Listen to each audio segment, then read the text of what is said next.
बिजनी जिल्ला UPPL youth सेलनि दैदेननायाव दिनैनिफ्राय इंटार क्लाब फुटबल बादायलायनाय बे दिनै जागायबाय।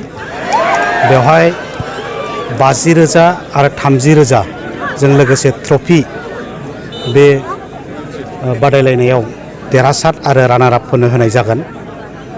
बिजनी जिल्ला UPPLआ बेनिखायनो बे हाबाफारिखौ लानाय जादों जे दासान्दि UPPLआ बिटिआरआव गभर्नमेन्ट मोनसे सालायगासिनो दङ आरो गभर्नमेन्ट सालायबाय थानायखाय जों जे गुबुन गुबुन हाबाफारिजों लोगोसे गुबुन गुबुन एक्टिभिटिसजों लोगोसे फुटबल गेलेनायखौबो रायजो राजाफोरनि सिगाङाव दिन्थिनो नागिरदोंबा जोंनि गोदान जोलैफोरनो फुटबल गेलेनायनि मोनसे एवारनेस लाबोनो नागिरदों आरो जोंनि गेलेबाय थाखाग्रा प्लेयारफोरनो फुटबल गेलेनायनि मोनसे प्लेटफर्म होनांगौ, थासारि होनांगौ, बे नोजोरखौ लानानै जों बे खेलाखौ खुंनाय जादों।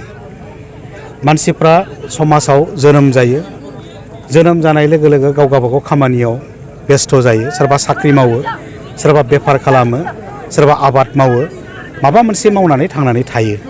दा थांनानै थानायाव मानसिफोरनो मोनसे रंजानायबो नांगौ। दा बेनिखायनो बे फुटबल खेलाखौ होदों।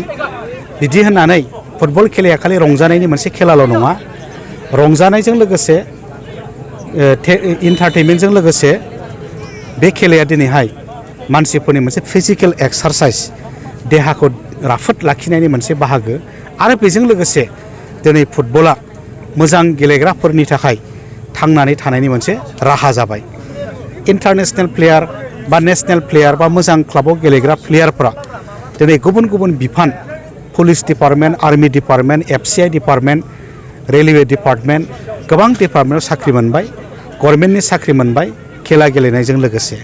बिदिन्थि हिसाबै सिमा दास, बिदिन्थि हिसाबै सन्जय बर', बिदिन्थि हिसाबै जमुना बर' गेलेनानैनो दिनै मोजां मोजां साख्रि मोननो हाबाय। दा बेनिखायनो जोंनि गेलेग्राफ्रा बेबायदि पारफरमेन्स खालामनानै गेलेनानै साख्रि मोननो हाथों, इयुन जिउखौ दानानै लानो हाथों, बेनि थाखाय मोनसे प्लेटफर्म खालामनानै होनांगौ।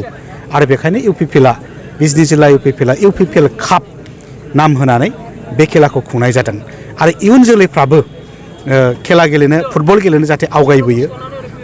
मानोना साफ्रोमबो साख्रि मावजोबा, साफ्रोमबो आबादारि जाजोबा, साफ्रोमबो बिजनेसमेन जाजोबा, सोरबाया फुटबल गेलेग्राबो जानांगोन।